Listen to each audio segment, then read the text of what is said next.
I know how to program beats. I know how to produce the full thing. You know what I'm saying? And now all the way to the mix down to the arrangement. Everything. Now, don't get it twisted. I have a team, and I praise my team. I'm not like these other guys that hide their team. That's why I always promote and I give them credits on all my records. Who is your team? I got Lee on the beats. I got Nasty Beatmakers. He produced All I Do Is Win with me. Congratulations. He grew up with me from day one. I used to make beats in his garage. Nasty can tell you right now, I'm nasty on the MPC, nasty on the turntables. So is he. Do you believe in that confusion, right? Because Ben Billions, the Runners, I got a lot of teams. But Quincy Jones didn't, I don't believe, played an instrument on Thriller. So basically, but he organized everyone. Basically, this is what it is, right? A producer gets the job done and makes the record come to light, and 90% of the creative process. Because on my records, I can speak for my records, that's all my vibes. From like if I pick a beat, sometimes I hear a beat, I just hear the melody, I change the drums. I need the drums, I hate them. Let's do new drums. If it's writing, it might be me and a writer come up like, you mine, that's my talk. You mine, that's my talk. I sing in the shower to my lady. Like, you understand what I'm trying to tell you? These are things, and I come to artists and I present to the artists ideas. Every record has a different story. So I come with the artist's idea, and they either love it, and if they love it, they contribute to it, they make it 10 times bigger. Producers get the job done. If it's from getting a beat maker with you in there, sometimes I got to call a guitarist in, a keyboard player in. Sometimes I got to call a guy that plays the flute. I tell them sometimes what to play out my mouth. I want it to go, That's producing. It's getting played. You know what I'm saying? That's writing. You know what I'm saying? That's putting a masterpiece together. Let me ask you this. If it was that easy, how come these people can't make the records I make? The artists that's on my records always want the records for themselves. That's how great they are. You see what I'm saying? And you ever want a hit record, come to me. I'll give you one. You know what I'm saying? Like, you got to come to me and you experience the best sound, vibration. Every record has a situation. When I started in the game, I was a full beat maker.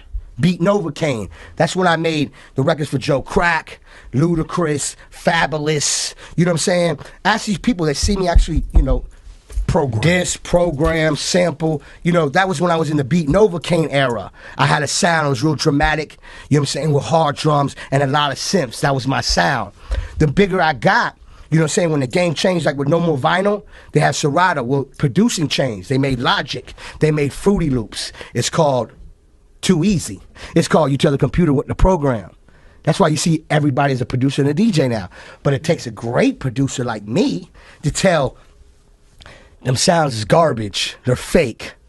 Don't fall for the trap. Let's go with these sounds. Let's do this. Oh shit, this beat you presented me is dope. Give me that. Watch what I do. Reformat it, put the artists on it, put the ideas on it. Boom. I'm not taking your producer credit. We produce this together now. You know what I'm saying? Because I'm a real dude. Some people hide them. I don't. Do you believe, and the reason I took you down that journey, do you believe that lack of understanding in the game is... They don't know what you do. No, of course, the new generation. Or these people who sleep on you, the cats who don't give you the credit, they don't understand what you do. And that's why I'm on, and that's why Ebro's bringing this up to answer questions. That's him being a great jock. And he knows because I think Ebro produces too. I've seen Ebro in the studio. Everybody, some people are just special and gifted. Like, I'm a super great A&R too. I'm a super great executive too. You know why artists love me? Because I'm an artist and I also know the game on the business. I make records, I find records, I put records out. I'm a machine. You see what I'm saying? Absolutely. Not everybody can do them 3 steps. No. Some people can just be the artist. Yeah. I can put it out for you. Ebro knows, I have meetings here all the time. You see what I'm saying? That's it's called being a boss. Like, people, I'm not gonna come in here unless the groundwork is done. I'm not crazy. So I've been picking up momentum. My account's growing, streams are growing, people are fucking with me, more comments, more likes, more views. And one of my niggas from back home was like, yo, Duck, if you ever meet Khaled, please tell me what it is that this nigga does. DJ Khaled! My ducks, my swans, welcome to the pond.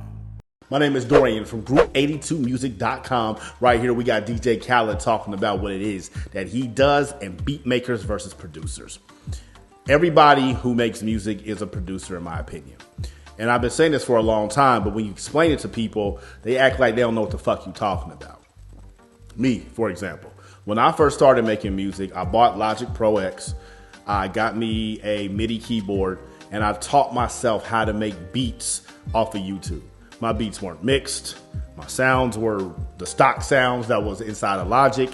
I had the patterns and all that stuff, and I figured out the loops and how to sample and all that, but I couldn't get it to the level that I wanted to because I didn't know what the fuck I was doing.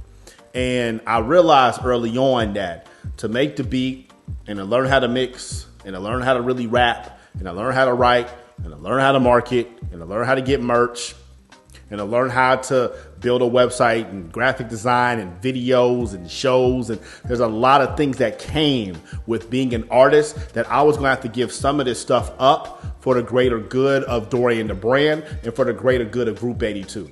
And so what I decided to give up was like, you know what? I don't need to make beats because there's millions of beats on YouTube that fucking knock, and I can get them sounds if I buy the stems. That's what I started doing. But even though I don't make the beats on my records anymore, I produce every fucking thing. Everything. Any song of mine that's out, I produce that shit from the beginning to the end. Any part of the song that's in there that's not a feature, I'm talking a rap feature, I wrote that shit. You hear me on a song with any woman that sang Even Love Me, I wrote all Melanie shit. She liked that, I wrote all Selena shit. And Selena came in and she freestyled, did some things too. But I have the gift of songwriting and producing. And that's where I am. I'm adding sounds. I'm taking sounds away. I'm doing all that. Do the engineer give their input? Of course, that's what they're supposed to do. But for me, I don't need an outside producer because that's how I make my fucking music. If you do those same things, if you switching out 808s, if you shortening songs, if you manipulating stems and all that stuff, you're a producer too. The moment that you get a beat and you alter it, that shit's yours and you're a producer.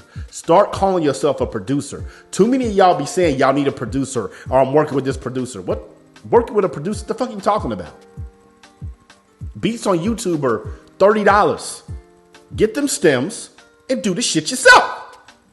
Because all you're doing is giving up publishing and masters for somebody that really ain't done shit. This is your song. If you don't like how something sounds, take it out. If you want to add something else, tell them what you want to add. We're all producers. Everybody who is a true songwriter, you're a producer. And that's what Khaled's talking about right here. And it gives you an explanation on what he does. That's why he's able to drop albums. That's why he's able to make the money that he does, because he's producing. He's bringing people together. And it's allowing him to own the song and to make millions of dollars. The same thing Puffy's been doing. The same thing as you heard Ebro say that Quincy Jones did with Thriller. He didn't play a single instrument on Michael Jackson's Thriller, but he produced the entire thing. A lot of y'all producers don't act like it. A lot of y'all producers and don't even say it. Start claiming that shit. So that way, when you do collab with somebody or you do start getting a bigger brand, because you've been building your brand through Group82Music.com like I told you to, they're going to understand who they're fucking with. They're not just fucking with some basic rapper. They're not just fucking with some angelic singer who has a beautiful voice. They're messing with somebody who actually understands music and is a producer. Claim that shit, because you earn that shit. I'm After Pod. Y'all stay true. About that. Always focus on my futures while you never see me look back. Late nights, early mornings, all the real ones fear that. Group82Music.com.